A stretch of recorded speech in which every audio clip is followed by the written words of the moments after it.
Hey guys, Jamie and Jeremy, and welcome to The Dirt. And today we are going to talk about income, how we earn our income living off-grid. If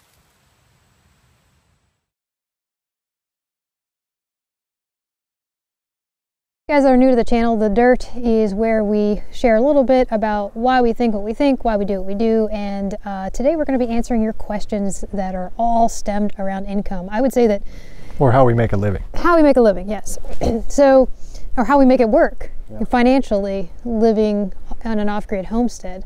I would say that the majority of questions that we get in all stem somewhat around income and budgeting and money and even health insurance. And there's a lot of questions on here that we're going to try and address as best we can from our perspective, and hopefully that will help you guys out if you guys are thinking about moving to an off-grid situation like ours. Yeah, some of these are pretty direct. I know, I'm a little bit nervous. I feel like I should have a shot of rum in here or something. It's too early for that. But some of these are pretty direct. We'll just try and okay. I have the questions and comments that we've gathered, and I'm going to ask this time you, and you answer. Okay, but you can jump in at any time. Thanks. You're welcome. All right. Question number 1. Did you guys come from wealthy backgrounds? You're probably living off of your inheritance. No. I wish. Yeah. No, we actually came from very, like, modest backgrounds. Some would say somewhat impoverished, but, you know, I guess it's all relative depending on, you know, what your idea of impoverished is. But, you know, he came from single mom raising him, working multiple jobs. Multiple part-time jobs, minimum wage, crap jobs. And so, yeah, we didn't have a bunch of money, but she figured it out and made it work. She has one of the most extreme work ethics I've ever seen, and still does to this day, even though she's retired. But yeah, I learned a lot from her. And you know, I can remember being 9 years old and coming home from school, and there'd be a note on the table to go to the store and get 3 nice slices of ham for frying for dinner. So that's what I would do, you know. The store wasn't far away. It was a couple blocks. I'd walk up there and they'd slice me up 3 big slabs of ham, and I'd bring it home and I'd start dinner. And that was, you know, Mom would get home 30 minutes, 40 minutes later, and she'd finish dinner, and that's just how we rolled. And she worked nights too, didn't she? She worked nights. When I was a little older, she worked midnights. And we always did what we had to do to make it work, pay the rent, get by. But I felt like I never wanted for anything, you know. Same here. I mean, you know, I've mentioned multiple times my dad was kind of a homesteader, and you know, we very easily could have gone on government assistance with the income that my dad was making. My dad was a very proud man, and the only assistance that we ever took was free school lunches. My dad, you know, just worked really hard to try and, you know, put food on the table. You know, hunting, that's where all of our meat came from, and, you know, we'd go foraging for berries and whatnot. All of our groceries came from a second-hand, third-hand, fourth-hand grocery store, scratched, dented, and bent. Some of them, you know, with botulism in them because the cans are all puffed out and whatnot. Yeah, no, we came from very modest backgrounds. No inheritance on this end of the screen. It'd be nice, we'd have a tractor, and then there'd be a lot of things we could do a lot easier around here, but I don't think it would be quite as rewarding. I don't think we would want to do this if we had come from a background like that. I think that's coming from modest backgrounds made us more appreciative of other things. Yeah, yeah.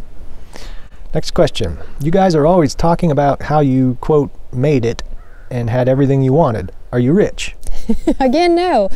But I can see where some of the videos might be interpreted into thinking that, because I think that you had mentioned not too long ago in a video where, you know, you were an executive and were able to travel the world and whatnot. And I know I had mentioned in a video a while ago about, you know, I had certain financial goals, and my goal was to meet that financial goal, and I had, you know, the income that I had always wanted. But that is just a matter of it's relativity and perspective. coming from such frugal backgrounds, you know, for example, me working 3 minimum wage part-time jobs to put myself through college, and then working 3 minimum wage part-time jobs after college because I couldn't get a decent job that paid well enough. Just being able to pay my bills or anything above that was a good goal for me. So when I got to the point where I had finally made enough money to cover my bills, put a little bit away, and still take a vacation, that was making it for me. Yeah, that's so when we say we made it, it's all relative. Yep.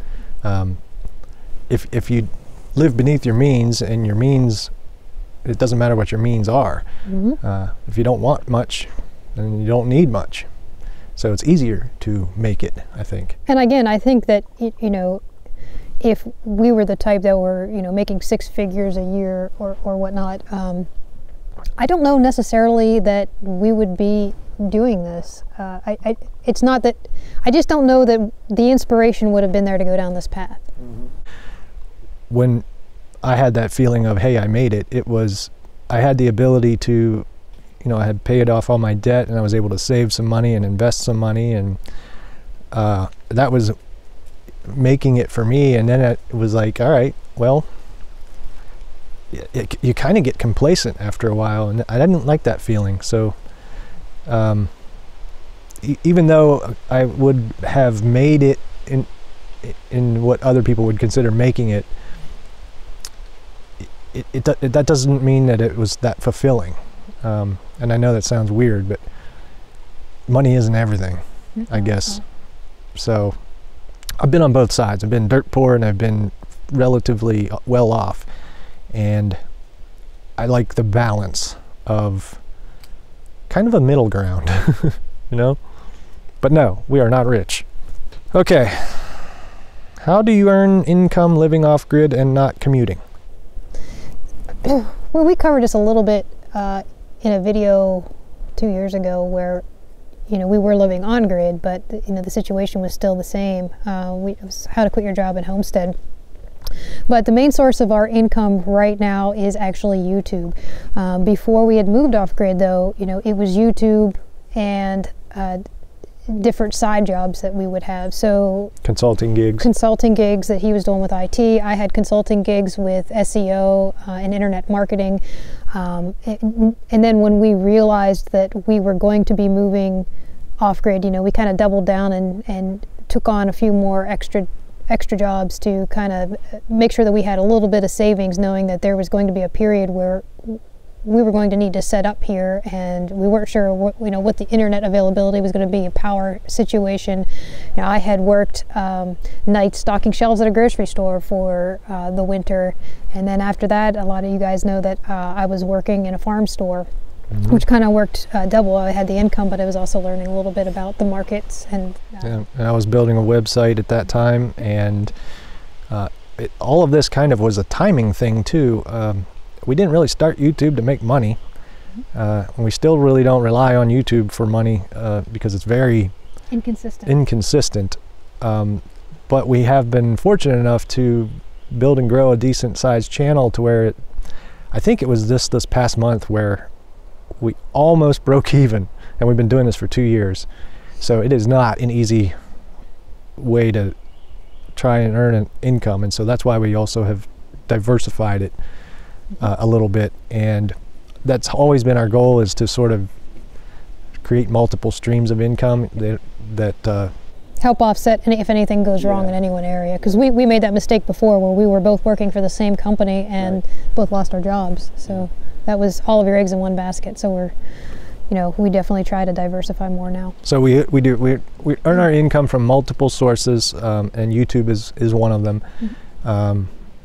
T-shirts is another, Amazon affiliation is another. We actually have an Azure affiliation now, which recently started, which is where we get all of our bulk foods. So we're happy to recommend people to a place that we currently use and have been using for like the past several years, stuff like that. You guys are off grid now, and you're making money selling T-shirts. That doesn't seem right. Yeah. I don't know why it doesn't seem right that we are living off grid and selling T-shirts. Actually, the T-shirt thing came about because the audience you guys had asked for T-shirts, and so it took us quite a while. They're like, we don't really want to do T-shirts. Do we? Really we debated it. I was like, Yeah. I think we should have T-shirts, mostly because I kind of wanted my own Guildbrook Farm T-shirt. But she was like, I don't want to get into the merch business and this Yeah. and that, and it just sort of developed, and we were like, We just had so many people asking Yeah. for T-shirts that we're like, okay, we'll just do T-shirts. So I just kind of like, what did I spend? Like 2 weeks just coming up with yeah, we designs? made all of our own original designs, and you know, found a company that'll do it all for us, the fulfillment and printing and stuff, because we're not going to be in the merch business of making T-shirts ourselves.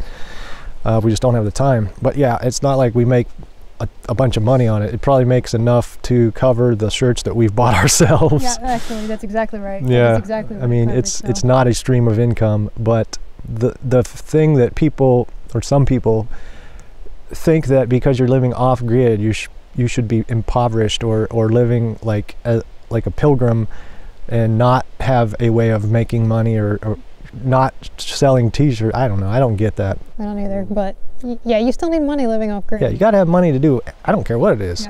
Yep.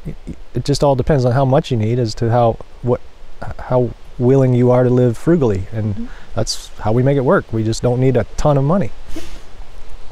Let's see. You guys have over 100,000 subscribers. You must be making the big bucks now. It's really funny. That's a really funny comment, because I thought, when we first started the channel, it was, I don't think anybody's going to be interested in this at all. We'll just do it just to kind of, be out there and be part of the community and whatnot. And Have our own home videos for later too. I wanted. yeah, it was basically to build a library of information for the kids.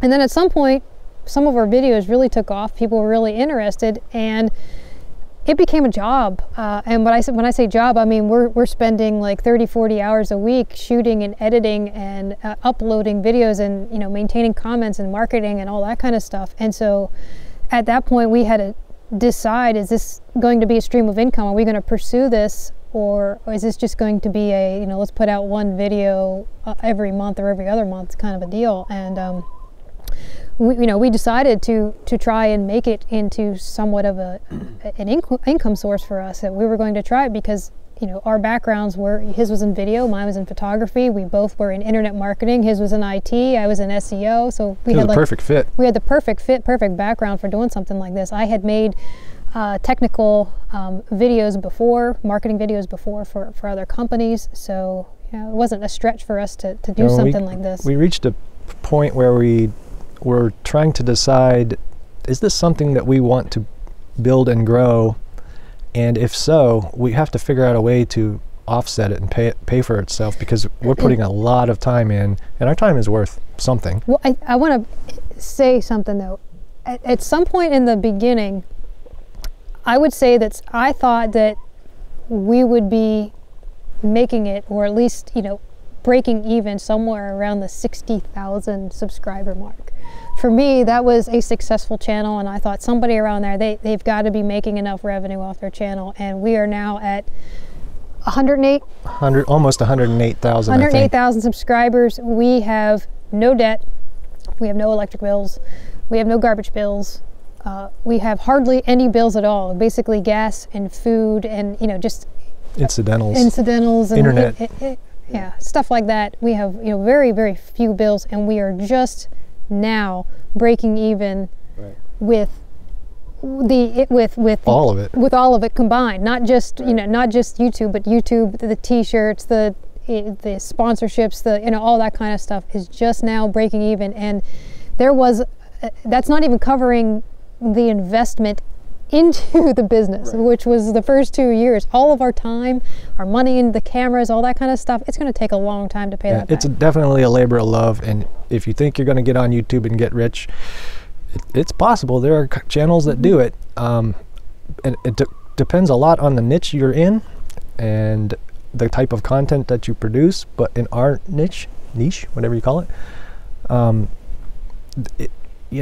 it's very difficult to build a big channel unless the audience as a whole on YouTube is interested in that type of content. And so our area that we cover is, I would say, a small sliver of the total audience on YouTube. Oh, yeah, we're not making Minecraft videos. Yeah, we're not Minecraft political videos, pieces or anything like that. Logan Pauls of the world or any of that mess. It's just we make the stuff that we know about and that we enjoy making. And when we were discussing, all right, should we take this and grow it into something bigger than us and something that other people can really benefit from, then we had to decide the best way to do that, because we are providing educational content and sort of entertainment content, and there is value to that. And so trying to make sure you get some sort of return on that is just intelligent, I think. We're definitely not doing it to get rich. Yeah. So no, at 100,000 subscribers, we are not rich, to answer that question. Right. Maybe if someday we have 1 million subscribers, yeah, maybe we'll be able to... that's a more realistic goal. Yeah. I really didn't think we'd ever hit 100,000 subs. It was really kind of a cool, happy day when we did that. Yeah. We still haven't gotten our plaque yet. Nobody reached out to us yet. Yeah, I heard they were like months behind on that. Oh, it'd be nice though. If we ever get the plaque, we'll share it with you guys. Yeah. Okay. You guys always have... Man, I need new glasses. You guys always have new and nice stuff. How do you afford it all? Yes, we do. We got a nice new generator and a DC freezer and solar system and all that kind of stuff. And I can see where somebody would look at that in our videos, especially a newcomer who hasn't been following along on the journey, and think, wow, these guys are just blowing money on all kinds of stuff. But when it comes to YouTube, one of the ways that we earn money is not by actually earning money. It's when companies send us things or they offset the cost of something that we need in exchange for review. So this is a form of barter and trade. So for example, the generator not too long ago, this was something that we would have had to go out and purchased. It had somebody not reached out to us, that company, Energizer, and said, hey, do you guys want to review this? So, they sent us a generator. That is money. Instead of putting that money out of pocket, that is money that, we are saving. So it's... Yeah, and it's a win-win for like if we work for a brand or do a brand integration. My rule is I only want to do an integration with a brand or a sponsorship type of video if it's something that I actually need or use or, and enjoy, like something that I would recommend to my mother. Or if it's fun content. Yeah, or if it's fun content, that's true. Yeah, because, yeah, we for us, because we don't make a lot of money on YouTube, that, being able to get, different items that we need is definitely not only a perk, but it's necessary, or this channel wouldn't happen. Yeah, and so I would say, as you grow your channel, you get more opportunities to work with brands, but 98% of them we decline because they just don't fit our lifestyle or our audience or any of that. So we're just not in the genre that you get a bunch of, like a Casey Neistat, everybody's sending him all kinds of stuff, and that kind of could get to be overwhelming as well, I would think. But so far for us, it's worked out, mutually beneficial. And yeah, people send us gifts all the time too. Like, there's stuff that we haven't even covered yet. We had an awesome a subscriber that had sent us a metal detector, which was amazing. A whole metal detector. Yeah, we haven't even had a chance to do a video on that or anything. And we had somebody last year that had sent us the pine salve. Yeah. So there's this pine salve that it's for medical ailments. So if you get a cut or something like that, we've been using that for 7 months now. That stuff is amazing. It's like a miracle. Yeah. And even subscribers who send us little gifts. I got one the other day from a guy named Sarge. Yep, thanks, Sarge. He sent us a timber frame book that he had, and it's really a great book. I'm really enjoying it. So, I mean, somebody had sent us tape for the coop. Tape for the coop. Yep. So stuff like that, we really appreciate it, guys. It really does help. It's stuff that we need, and we really do appreciate getting that kind of stuff. It's not that we're out there buying this kind of stuff. You see nice stuff in our videos. A lot of it's stuff that people have sent us, and we do appreciate it. It's much needed. And along that same note, I know a lot of people had asked us about doing an Amazon wish list. I guess, I don't know if this is a trend with channels or not, but I guess some channels are out there putting out Amazon wish lists, or I'm assuming that's what they're doing for people to ask this, so that their subscribers can buy them gifts for Christmas. It's a nice idea. I don't feel comfortable. It just feels weird. I feel like it's asking for gifts, a little bit presumptuous in asking for gifts. You know, we do appreciate people sending us stuff, but to come up with a list and say, here's what I want, I don't know. Yeah, it's like a bridal registry or something. I don't know. It's kind of weird. But we do appreciate the thought. Thank you guys. Yeah. Next one. I hate sponsored videos. Why do you do them? All right. I can see where I can see where somebody would leave this comment. So when you see sponsored video, immediately, you know, there's this connotation that the content is tainted or contrived, or yes. Yeah. So something, you know, like, you know, you're being sold, or you're watching a commercial or something like that in a lot of cases. And there are certain people, certain channels out there that, you know, do manipulate their audience into, you know, buying stuff just for the sake of buying stuff, but we're not like that.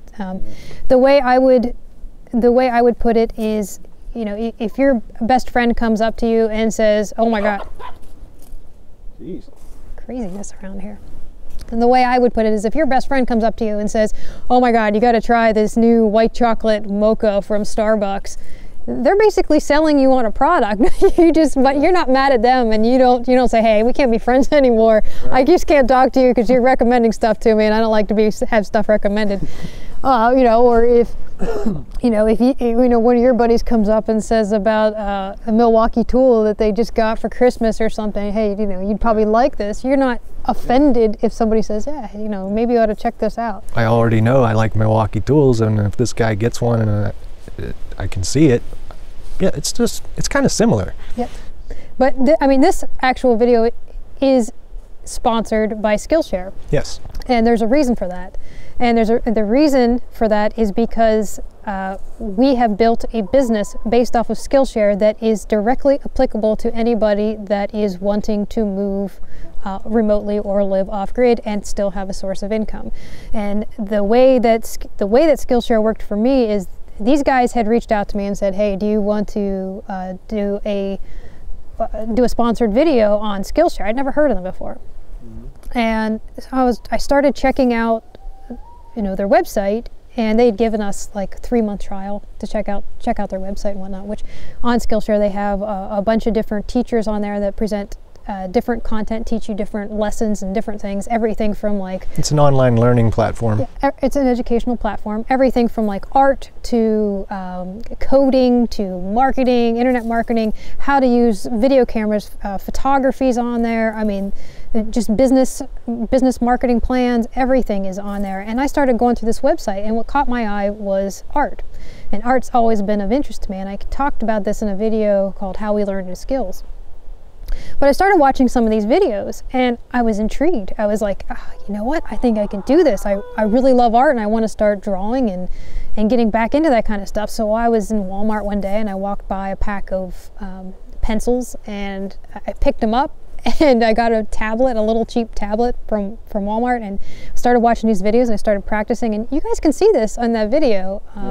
But from that, I have actually built a business, which is Guildbrook Art, and a lot of you guys have gone over to my Instagram channel at Guildbrook Art and checked that out over there. But this is a business that I'm building as a source of income for our off-grid homestead, and it is directly related to a sponsored video and a sponsorship that Skillshare have reached out because of Skillshare, and because of that sponsorship, you learned a new skill and have been able to turn it into a small business. Yep. And it's a perfect partnership for our YouTube channel, because it legitimately helped us earn income. And we are passing that along to you guys, because we feel that if you guys are asking us for, you know, tips or tricks on how you guys can earn income, a source of income living off-grid, or how we do this, I'm telling you, this is how I did this. This is what I'm doing, and you guys can mimic me, not necessarily, maybe art's not your thing. But you can learn to code, you can learn marketing, you can learn how to do YouTube videos on there. Yeah. You know, you can learn all that kind of stuff. And right now I know that you can sign up and it's free. And you could, you know, do crash course for, I think it's 2 months. Yeah, it's a 2-month free trial for the first 500 people who click the link below. And then I think a full premium membership is like less than $10 a month after that. So yes, we do sponsored videos when they make sense. This particular one absolutely makes sense, and I hope that you guys who are watching this video, who are interested in how to earn income off grid, how to be your own entrepreneur, how to learn new things, you know, go and check it out and see if there's something on there for you. Let's see. Would you recommend YouTube as a source of income for someone wanting to live remotely? I would say it depends entirely on your background or your level of interest. You gotta really want to do YouTube and have sort of a knack for or interest in all of the elements of building a channel, like marketing and SEO and videography. And there is a lot of different components that you need to understand and make we're still learning. And I will say that if you are unable, or if you are not part of this deal where you do all the editing. So Jeremy does all, you know, he does all the camera work and the editing. And if something were to happen to him where he wasn't able to, you know, do the video editing, I mean, I've tried learning it. He's had years and years of experience in learning how to edit video. And for me to have to start right now and have to learn everything that he's had to learn, it would be absolutely overwhelming to me, like, especially on top of everything else that I'm currently doing. I would not be able to do it. Plus your level of interest in video and editing isn't nearly as high as your interest in drawing and improving those kinds of skills. You have to have a passion for it. Yeah, you have to enjoy it. Yeah. So is YouTube the answer for somebody moving off grid? Well, it depends. Right now it's a lot harder to get into YouTube and to start monetizing your site, your content. It does take a very, very long time before you can start breaking even. Like we said, we're just now at 108,000 subscribers. It took us well over 2 years to get to this point. You will lose money for the first 2 years. I don't mean like you don't make any money. I mean, you will lose money. You are spending 30 to 40 hours a week just shooting, editing, uploading, maintaining your channel, marketing, all that kind of stuff, your channel, which is, you know, there are other more lucrative endeavors that you could be doing instead of that, but you're spending all this time doing the YouTube videos, and you are, you know, spending money for your cameras and spending money for your internet, and you're not making that back in the ad revenue or the sponsorships or anything like that. And there's a huge risk because you're placing all of this on a platform that you don't control. And it might not be there tomorrow, and there's a good chance it won't be in a couple years. So that's up to you. If it were me and I didn't enjoy creating content, I would say no. Don't try YouTube as a source of income to work from home or be off grid. But we do this because we enjoy it.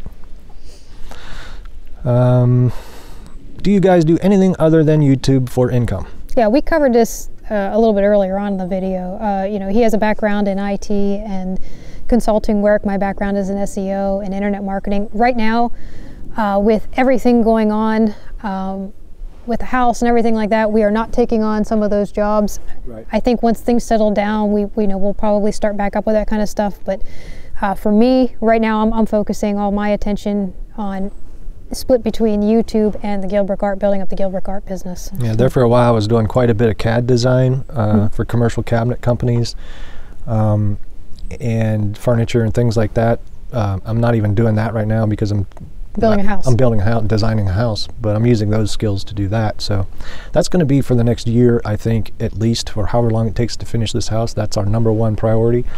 And then we'll, you know, branch out when we have the time and do other things, hopefully. Do you make money off your farm? We did, sort of, not really. I mean, we made a little bit of profit off of the pigs. That was something that we had done. We know in the spring I had sold Dorking chickens, and so we made a little bit of money off of that. When we were back in town, I was selling eggs. I mean, right now we had just moved off-grid about a year ago, and we've been spending the last year just trying to get functional here. And we haven't been doing as much farming, but of the farming that we did do, I'd say we about, honestly, I think we did about break even. And I was concerned that we were going to be kind of lose quite a bit of money, but maybe at some point, when once the house is built, we're going to start building this place up and making it more farmy. Actually get the garden going and all that kind of stuff. And once our goal is to get this going for ourselves first, and then we'll see about marketing. And I think it's probably something we might talk about in the next video. I know a lot of people are asking about our plans for the homestead, and when it comes to crazy chickens. These chickens are freaking out.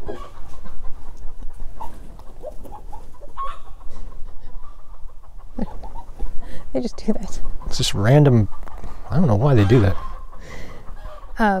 Where were we?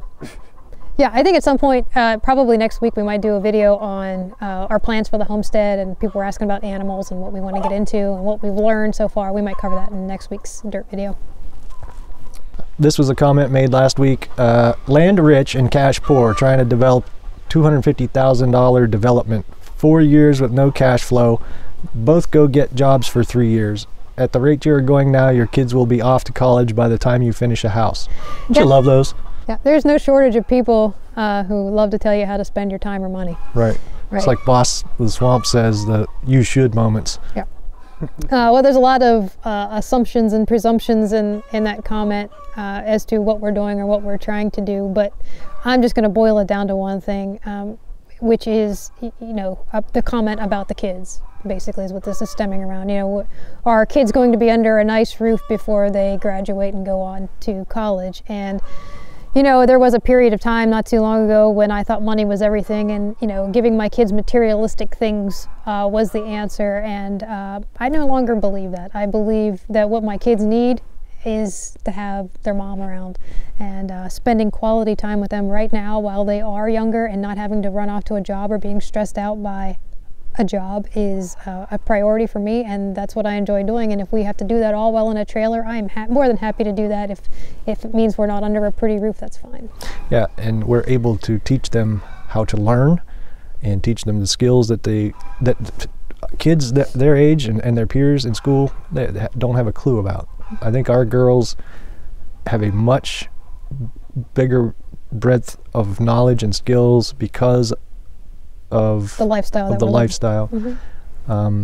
Non-traditional lifestyle. We're not going to. I mean, they have their eyes, their noses in their phones a lot, but they're not. That's not their babysitter and their teacher. They actually get it. So, do you guys think you will ever have regular jobs again? I sure hope not. I sure hope not. I mean, if it comes to it, we'll do what we have to do, and that's just part of our nature. We'll always do what we have to do, but no, the goal is to not have to do that. I think we're both more serial entrepreneurs now than we've ever been. Absolutely. Having worked the kind of jobs and been in the kinds of situations we've been in as an employee, I think we'd probably do whatever we needed to do to be our own boss from here on out. Okay, we want to move off-grid but can't figure out how to afford health insurance. Do you have any advice? It's a good question. Common question. Yeah, it is a question that we get a lot. And unfortunately here in the United States, there is no good solution. There are 4 main ways that you can handle your health insurance. The first way is to go get a job, work for an employer, have your co-pays and whatnot. And the downside to that is you're working for someone and you only have insurance while you're working for that person. The second way is to completely cover your own health insurance needs. Go directly to an insurance company and get on one of their plans. It is very, very, very expensive to do that, but that is another way that you can have your healthcare needs covered, especially if you're working for yourself. The third way is going to be a healthcare group. And these are usually religious-based groups. Healthcare, they're not really insurance companies. What they are is they're a healthcare group where you have different levels that you can subscribe to. You pay monthly fees. But when you go and have a healthcare incident, say you have to go to the emergency room, you pay for that out of pocket. Then you submit your receipts to this healthcare group, and they determine whether or not they're going to reimburse you from the pool of money that they receive. And again, those are usually religious-based, and they usually come with a set of rules that you need to follow for those groups. And then, of course, the fourth way, which is not for any kind of serious issues whatsoever, would be handling your own healthcare needs. So, you know, with homeopathy or with any kind of home remedies or anything like that. I think that I could do a whole entire rant video on the whole healthcare industry here in the United States and just how awful it is. And I would probably get banned from YouTube and maybe just have my channel completely taken down, but you'll never see that video. But yeah, there is no good solution, unfortunately. Just, you know, figure out what your healthcare needs are and just budget for it. All right, final. Jokers! What are you all yelling at? Eat my oatmeal. That'll shut them up. All right. Final question statement thing. I'd love to see a breakdown of your budget, if that's okay. Even if I was willing to share my budget, which I'm not, because that is extremely personal, that in no way would help anybody. Let's just say that I on my budget, I hypothetically spend $500 a month in groceries. You have no perspective for that whatsoever. You don't know what kind of groceries I'm buying, what kind of meals I'm cooking, although we do share with you some of our recipes and whatnot. But you don't know how much meat we eat or what dietary needs we have. Yours might be more or less, what our expenses are in this market. If I say that, you know, I spend $100 in gas for my vehicles each month, again, no perspective. You don't know how far we have to drive or, you know, what we have to do with that. So there is no way for that to help you or benefit anybody at all. What I would say, though, that would be beneficial is to take a look at your budget and to find out ways that you can reduce that yourself. That is going to be, you know, your best bet when it comes to how to manage your budget appropriately. And that's something that we do on a continual basis. So again, even if I were to share my budget with you, 6 months from now, our budget's going to be completely different anyway, because we're constantly refining that. Mm-hmm. Yep. That is the last question. So I think we covered everything that was on the list. Yeah, I think there are a lot of questions on there, you know, asking, you know, what we do, but I think the most important questions are the ones that are not asked. I think everybody's asking kind of the wrong questions, and the questions that should be asked is, what would you recommend to somebody to successfully move off-grid and not have to commute to a job? And I think the answer to that is going to be being an entrepreneur. You must have an entrepreneur mindset, and you must work with, you know, kind of this gig economy, so to speak. You have to have skills, and you have to figure out ways to leverage those skills creatively, not expect to get rich, and diversify as much as you can to create multiple streams of income. None of the things that we do makes us a bunch of money. Everything that we do either breaks even or makes us a little bit of money, and all together we're able to make it work. So far make it work. But we're doing it in a way that we're hopefully able to scale it and grow it and share with you guys all the stuff that we do and the things that we're learning and the mistakes that we're making, and that in and of itself seems to be a product that people want to consume, or, you know, because it's actually teaching and there's value there. So for me, and you can kind of let me know your opinion on this too. I would say that, you know, there are three main types of people in the world. There's the one type where you got people who are basically lazy, people who don't want to work, people who are bitter about anybody that's successful out there in the world. People with a sense of entitlement. People with a sense of entitlement who, you know, sit on their laurels and, you know, just like to complain about anybody else that's out there that is successful or that is doing something, and they don't want to lift a finger to help themselves at all. And that kind of trait is not going to work in an off-grid environment. You have the second type of person who is the person that is going to put their head down and just work and work and work and work and work. And, you know, maybe this is the person that is, you know, gets in a factory or gets into a job, and all they do is just, you know, they work all different kinds of shifts, all crazy hours, and, you know, for very little income. That type of person may make it work. It's just going to be a struggle because you're going to be balancing, you know, working a full-time job with also trying to homestead. You're going to be beating your body in a situation that you probably can't scale long term, and eventually you're going to wear out. Yep, it's going to be a burnout. The type of person that I think would be successful in an off-grid homestead environment working for themselves is going to be the entrepreneur. And there are certain characteristics for you there are certain characteristics that are, what am I trying to say? There are certain characteristics for an entrepreneur, which would be, you know, you have to be a self-learner. You have to be very much motivated, and self-motivated. Self-motivated, yes. You have to constantly be learning and improving and asking yourself, am I doing this right? Am I doing this wrong? How can I improve? Where can I improve? You have to be an opportunist. You have to be looking for opportunity around every corner, and you have to know when to jump on a situation and when to back off. So something that I didn't take you guys along with over the winter is I was working on candles. I was starting to build a candle business. I did all the research in doing, you know, making my own soy candles. I had different sizes. I had, you know, tins and jars. I even had room sprays. I sourced all my materials. I figured out the formulas, testing all winter long different formulas for the different size wicks and different formulas of soy.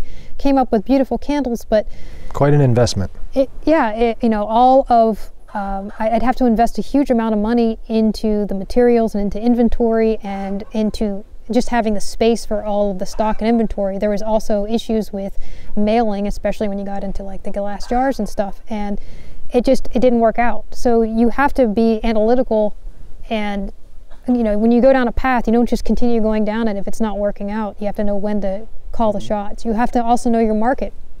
You know, I've explained a lot of times that, you know, I have gone and worked at a farmer's market trying to understand what the market is around here for making money off of our farm. I've gone to auctions understanding, you know, what people are getting for their livestock around here. I have gone to a mushroom farm to understand, you know, about getting into something like blueberries and mushrooms, and if that's a worthwhile investment for us here. And, you know, different things like that. You have to constantly be looking and testing and, you know, visiting other places, and, you know, just understand your market and what will work and what won't work. Know when to jump in, know when to back out, know what's a good investment and what's not. Yep, and all of those things are not the typical traits of a 9-to-5 person. No, we work until sometimes 2 o'clock in the morning. You have to be an outside-the-box kind of thinker, really, to be a successful entrepreneur. So if that's like just blows your mind, that whole concept, and you're comfortable getting a job, working 9 to 5, getting your check, and you always know what to expect, that's where you should probably be, because out here it's kind of no man's land. You're on your own, and that's good and that's bad. Right. You know, there's a lot of stress that comes with you know, being your own boss, and not only it's not like, and not being your own boss with just one job, it's being your own boss and constantly trying to build up your streams of income. And there's always going to be the issue of time versus money, where, you know, you're only one person or two people when you only have so many resources to invest, both financial resources and also mental resources to invest into getting a business up and going and running, and you just, you know, it's a lot.